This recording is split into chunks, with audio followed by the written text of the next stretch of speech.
right? And so I wrote Malcolm X. She said, "Oh, my teacher said you can't write Malcolm X down. He teaches hate. You don't want to be like Malcolm X."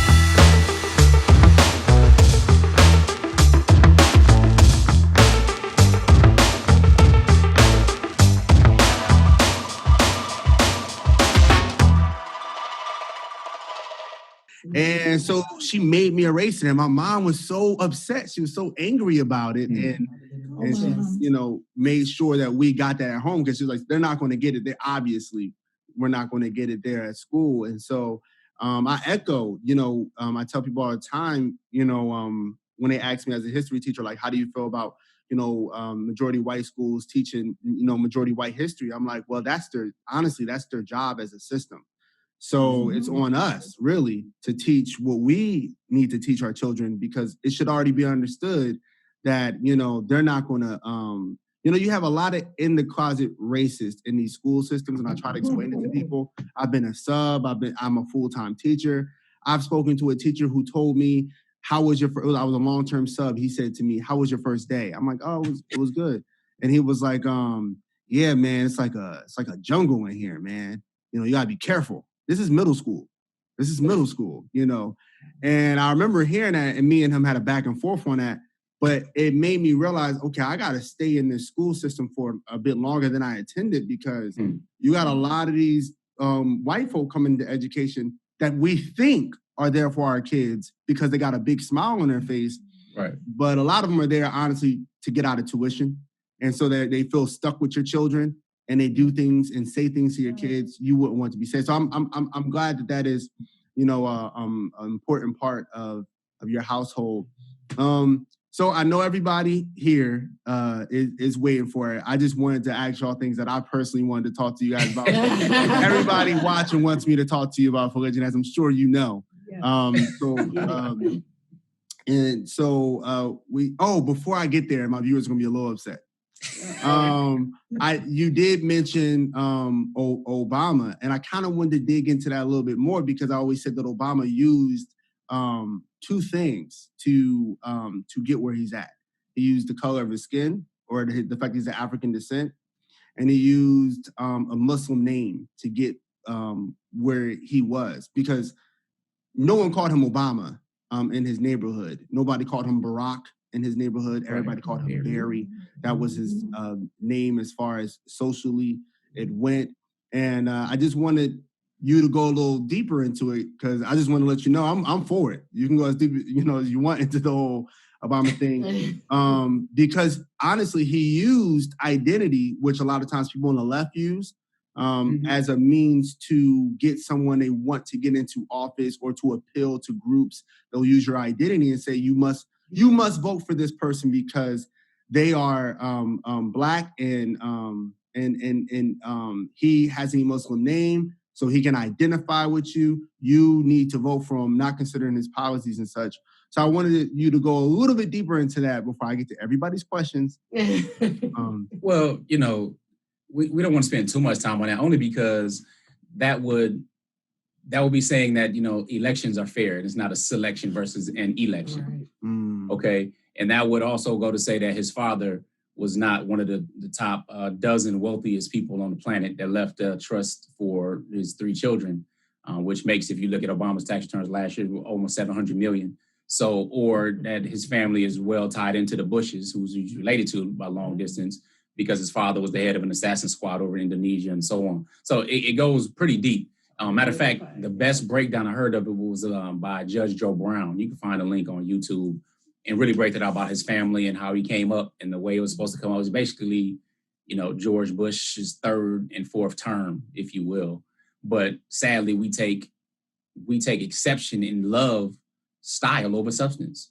Whether you're talking about WAP videos or whether you're talking about different clothes and trying to look rich instead of really recognizing the average wealthy billionaires driving a Toyota and not out here with a whole bunch of change and they wear the same type of clothes, t-shirt and jeans, so they don't have to worry about making these different decisions. So sadly, we have to go deeper and much further and revisit something that we don't have to make this stuff up now. We shouldn't be organizing right now.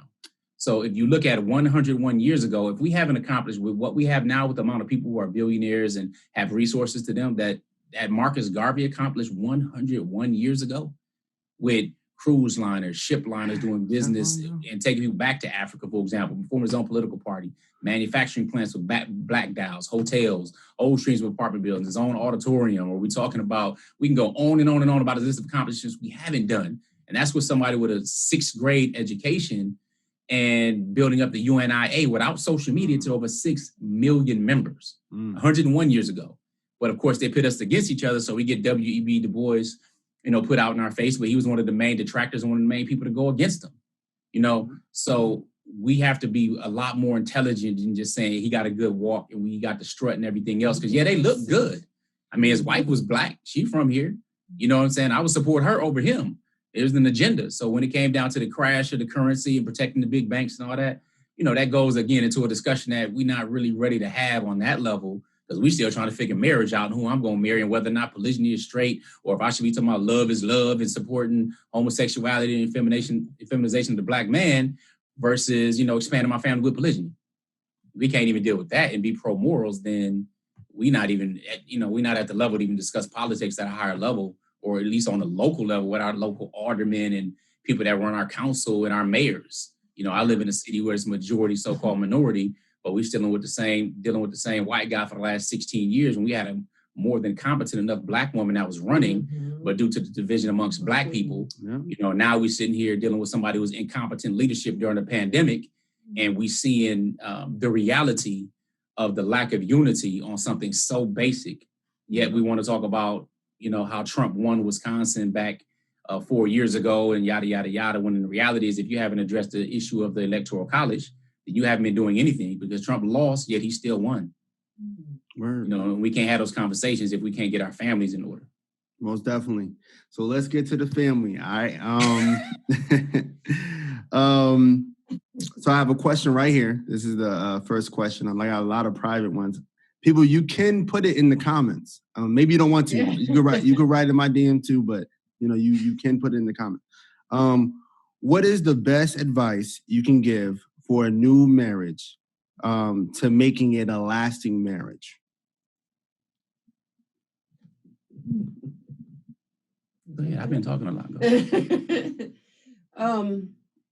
I think to have some common goals in place and come together and talk about your concerns and be heavily, I wish I knew this really early on in my own marriage, to be heavily involved in personal development and know that the Fatimah I was at 20 was not going to be the Fatimah that I was going to become more and more as I grew, as I got older.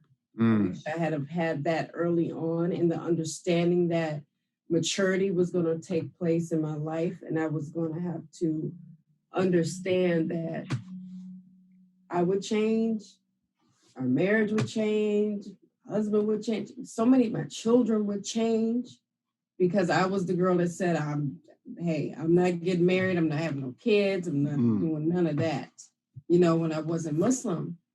And little did I know that I had this inner strength that I had no idea.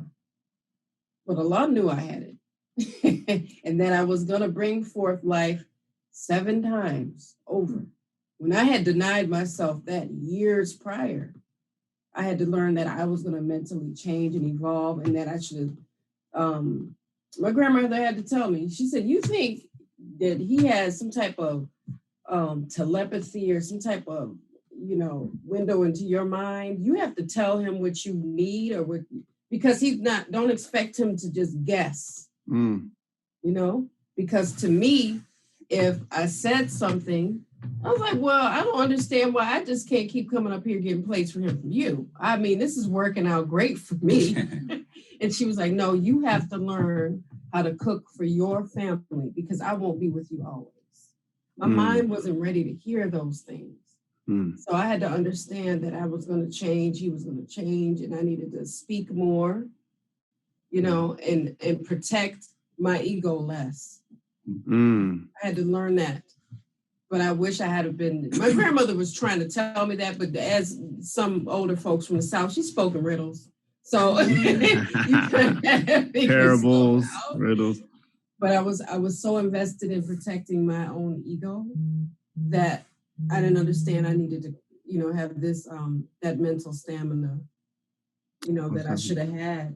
But I was like, oh well, I'm not doing it. I like that you talked about knowing that, you know, having this idea that you're going to change. Yeah. Sorry, my throat is dry now. But one of the things and having these common goals that you were talking about, I think at the beginning, what we've done, we talked about having a marriage mission statement. And this is a thing that sets pretty much your path, or at least gives a type of foundation of where you want your marriage to go. And you work on it together. You can work on it. Your part of it.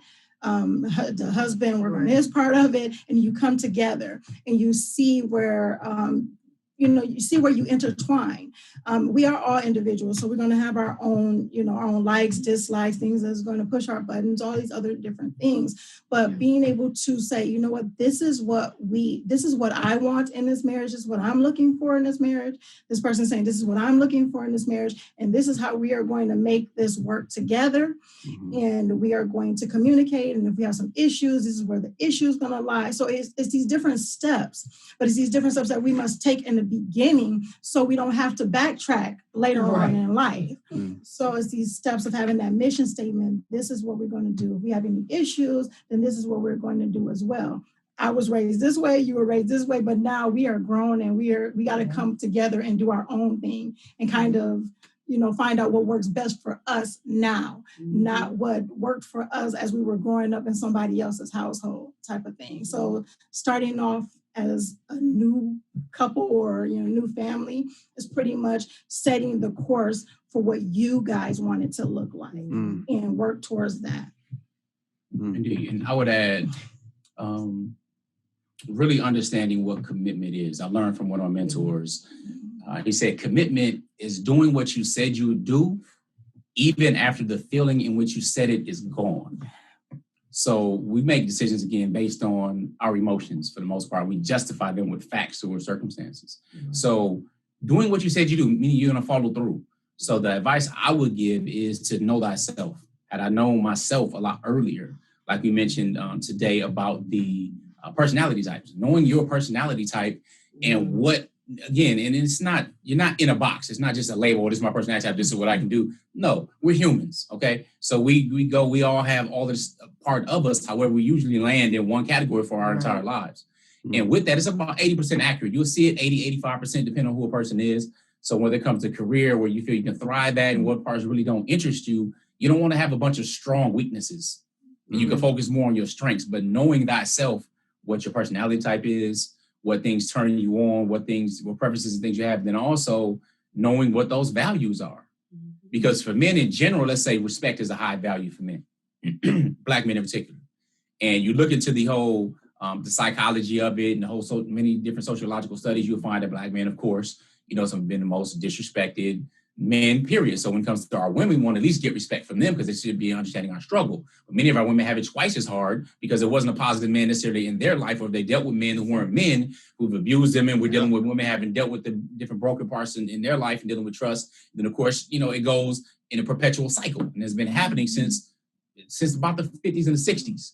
All right, there was the raise of Black consciousness, and if you didn't recognize the war you're in, I think it was either James Paul Anderson, I forget who said it, was like, Black people, the only people don't know that there's a war going on against us.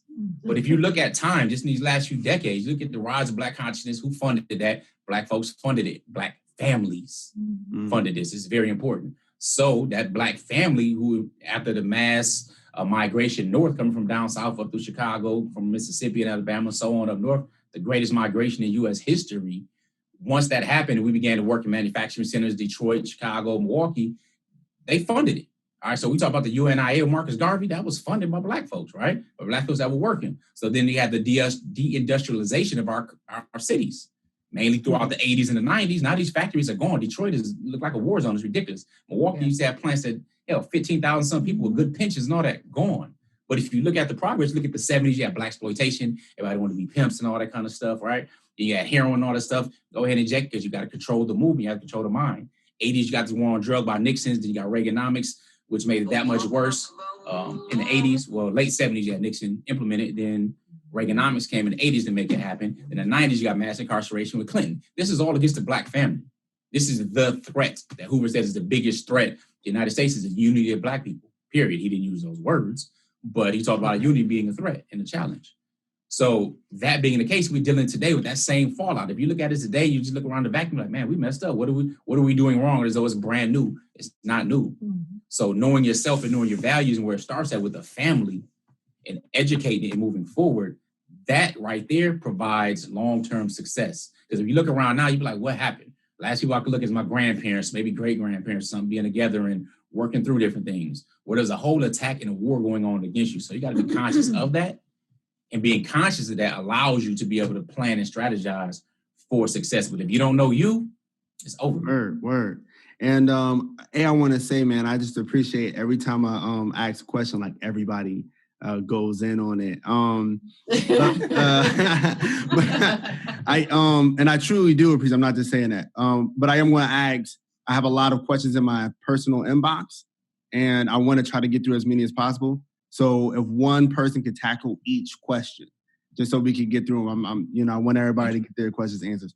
All right. So all these are more on the lines of polygyny or polygamy.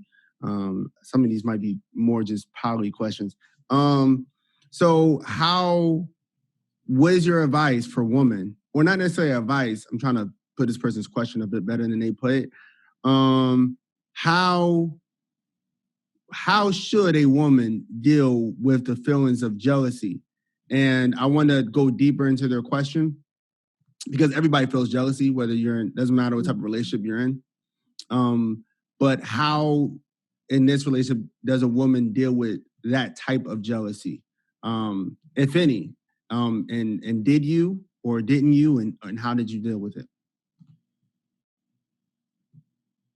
Well, we talk about this on our True Queens. We created a course called True Queens, and we did tackle this. We're people. So to feel like I'm never going to be jealous or I don't feel jealousy is just something that's not realistic. Now, if you don't feel any kind of jealousy, there's an issue if you don't. But we are in complete control, or we should be in complete control about how we react to things. You can feel jealousy without having this reaction. So, for example, some women will feel jealousy and it becomes destructive, like physically destructive. Where they start throwing bricks. And I remember the story out of Canada. It was Muslim women. The first wife didn't feel, she was like, I'm not jealous, I'm fine. You got another wife, it's no problem. And she saw her co-wife at their local masjid, and she just sat there and watched her co-wife, and then she jumped on her. So she saved it all up, and she said, well, I was just feeling jealous, and it turned into a violent thing. You can feel jealousy, but we've talked a lot about that because we've gotten that question a lot. It's about protecting the hearts of the people that you love. That's what I've found. So it's not for me to do things that create jealousy. And it's not for me to act like it's something abnormal to feel jealousy, but to be violent or negative or in any way or want to take away from or subtract from I have my marriage and Coach Nyla has her marriage with Coach Nazir. We have our individual marriages within polygyny. To have a feeling that I must take or remove something or try to get in between and cause this destruction of the heart in another marriage period is not my job to do. And it's something, if we get to that point where it becomes violent, there's some mental health issues in there. Because I've heard women and I've seen women, I've heard of wives fighting physically or attacking each other on social media, attacking each other verbally. And I'm thinking, where are the children in the middle of this? Where's the husband in the middle of this? Where's love for the family as a whole and seeing the big picture in all of that? And how could someone come back, just to push you a little further on that, how could someone come back from, like you're talking about, you know, like I always liken that to, that's like, in my opinion, that's scary. It's like, for me, it's like if my sister and my wife, or my mom and my wife, or there's two people I really love fighting, you know, physically or verbally assaulting each other, that's a really scary reality. How does someone come back from something like that? I've never seen it. I've not seen that. I've heard of two women and spoken to one of them about a physical, it was a headbutt. It was a headbutt. And I said, you know, it's not your job to put your hand, your head, your whatever on your co-wife. And she goes, oh, well, Fatimah, we fist fought before. I'm like, well, I was so mentally disturbed by it. And then I said, well, then you wonder why she doesn't want to be around you. Put your hands on her. And the other one had to move into another close little city, but they still don't talk. And she said, well, she doesn't want her children around me. I said, you jumped on her. You see what I'm saying? So, I mean, my co-wife can speak to that as well, but sometimes you can't come back from it. One of the things is you got to be responsible. The things we got to accept responsibility for our actions. We can feel different things. Certain things can happen in our lives. And we talk about this a lot in our programs, and we talk about this a lot, period, that we don't have control over everything that happened to us, but we do have control over what we do, what we say, how we react, and how we respond. So if it happened to be where you got into a place where you allowed yourself to get out of yourself, then you have to be able to take responsibility for the actions that you did or the words that you've said or anything like that, and then ask for forgiveness and work toward being better. I mean, certain things happen. You know, we're human. We make mistakes. We do things that we regret that we've done. But being able to say, you know what, I need to be better at this. First, take responsibility. First, be aware that that was an issue, and then work towards being better. As long as you can do that, at least people can see that, you know what, okay, well, this person is being genuine. This person is being sincere. This person is trying to grow and be better. And inshallah, maybe. And some people don't see that. That's a good thing, because in this instance, that did happen, where there was an apology made, but then the person apologized and expected everything to go back like it was, and it just wasn't that way. But it takes time. But indeed, starting with an apology and accountability is big. But then don't expect people to just turn around and just be all accepting of you. Yeah, most definitely. This is for the king, my brother. So like I said, I'm trying to put these questions better. So some brothers feel like, man, this sounds nice. That's too much. That's way too much work. That is, why would a man even, you know, put himself to deal with that much? Black men and black women already are dealing with all this trauma and stuff, and monogamous marriage is hard. So how could you possibly expect any man to take on that kind of work, and how do you? That wasn't his question, but I think that's what he was trying to get to. All right. Well, that's a good observation. That's a very good observation. It's not for everybody, period. When we talk about it, we talk about you have to be more than twice the man to do it. Because the reality is, if you are married in a monogamous relationship or polygamous or whatever, the likelihood of divorce is more than the likelihood of you staying together, which means it's just going to take some work, period. So you have to determine whether or not the work is worth it for you. Now, we know what most monogamous marriages look like. We know that there's some on the side, some you don't take home, something a woman might know is going on, but she going to do it so she doesn't deal with it. She'll bear it so she doesn't have to deal with this embarrassment and other stuff. We know the reality, okay? When somebody denigrates it to just sex, that becomes the problem. However, it doesn't sound like this person has that issue. They're saying, listen, it's a lot more responsibility. Indeed it is. That's why you get more than twice the man. Now, why would you want to do something like that? Well, because you want to be a solution versus the problem. Again, I live in a situation, 80% of the women in my city, or 80% of households in the cities run by single moms. Do single moms have problems? Is the person that was raised up, was you raised in a single parent household? Were there issues and challenges that weren't, addressed, or problems, or maybe some daddy issues that went along with that? Yeah, we have a whole lot of situations. The first relationship that we know of, and as Muslims, even as, being raised up as Christians, the first actual relationship between humans was that of a marriage. It wasn't the parent-child relationship, none of that stuff. We go back to Adam and Eve, or Adam and Hawa, alayhi salam. So we go back to that. The first relationship was a marriage. From that came every other relationship. So meaning, if you're talking about a man, if you want to have king talk, that means kings have a kingdom.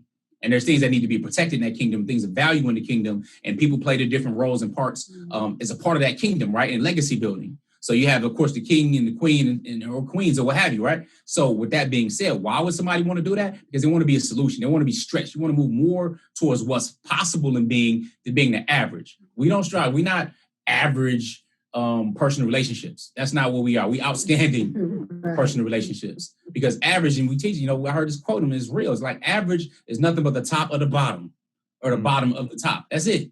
No one strives. Let me just go and be average. You want to win. So as a man, in order to win, you have to provide more solutions and find things better than the way you found them. Me, I was the oldest of 6. My father and mother had me. They were both 16 years old. I was at their wedding at 21. They got divorced when I was 12, so they're married 7 years. Okay? It wasn't a good example. There was a whole lot of stuff going on. There was a lot of dysfunction going on, whether it's alcoholism, domestic abuse, all kinds of things that I said as a young boy, listen, I'm not going to have that when I get older and I get married. Because there was a point I didn't want to get married, period. You want to play the field, do this stuff. It's stuff that society teaches you. I remember growing up and they was on different worlds. She was like, oh, I want to get married. Pops and moms was like, yo, no, why you're still young. On the Fresh Prince. He's like, well, I want to get married. Oh, no, back play your, you need to date more and all that kind of stuff. That's immoral stuff that's going on. They weren't pushing marriage. And now today, nobody talking about marriage. The term baby daddy, baby mama was new. When I was in my late teens, that was a new term. Who that is my baby daddy. Now that's, now you got initials for it. Now that's expected. You have children. Well, what's his last name? It's uncommon to see all the children's names, be all the same. This is a society that we're in. So why would somebody want to do that? Because they want to be a fixer and a builder of a nation and society versus one who continues to destroy or not give enough concern or care to work on the problem. So, yeah, you have to be more than twice the man. You have to be more. That doesn't mean I started out as that and all, and I'm like, well, I'm this guy, let me go ahead. Nah, I wasn't even looking at polygyny. It was an interesting concept and all that kind of stuff and whatnot. I see it as a solution when you look at it rationally. But you have to grow. You have to invest in yourself. You have to be more in order to do that. And if you're talking about morals, sex is easy to get. You don't need to get married for sex. Most people that have sex, they not married. Teenagers, old folk, it doesn't even matter. There are places for it. To where you can go and just buy and spend or what have you. I mean, this is the reality of what we're dealing with. That's immoral, which leads to our decay as humanity, period. But us more than anything with that disconnection to our identity.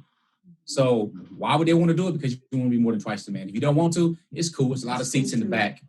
You know what I'm saying? That's fine. If you want to be average, it's your choice.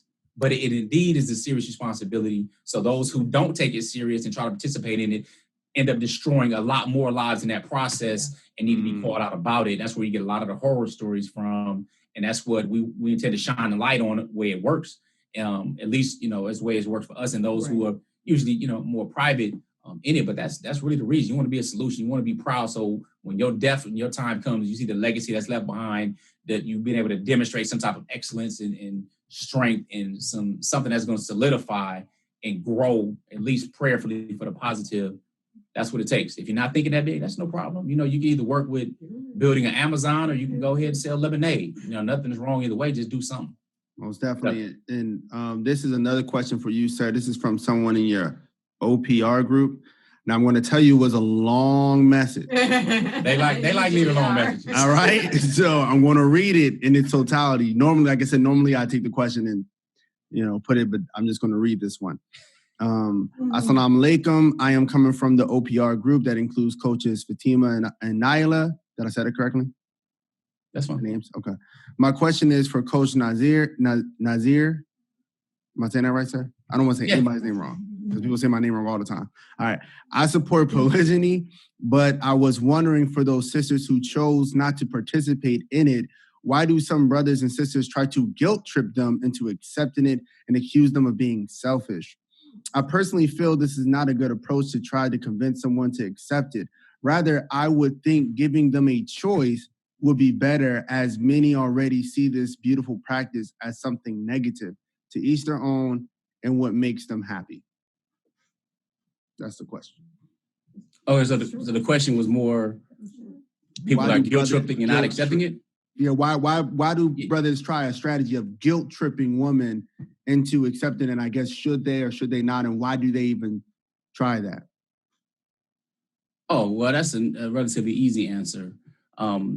Usually because I'm going to be direct and then I'm talking about what I'm talking about. Usually because they're weak. Usually because they're weak. All right. So if you need to grow to become more twice man, you have to learn how to influence. All right. You need to learn how to persuade. You need to learn how to do sales because we do sales all the time, right? Our children sell us on something. They ask over and over again. Ask different ways. Have the best. Have your favorite sibling go. Whatever. They do all kind of stuff. That's just sales and marketing. All right. But if you're trying to guilt trip somebody into anything, that's immature at best.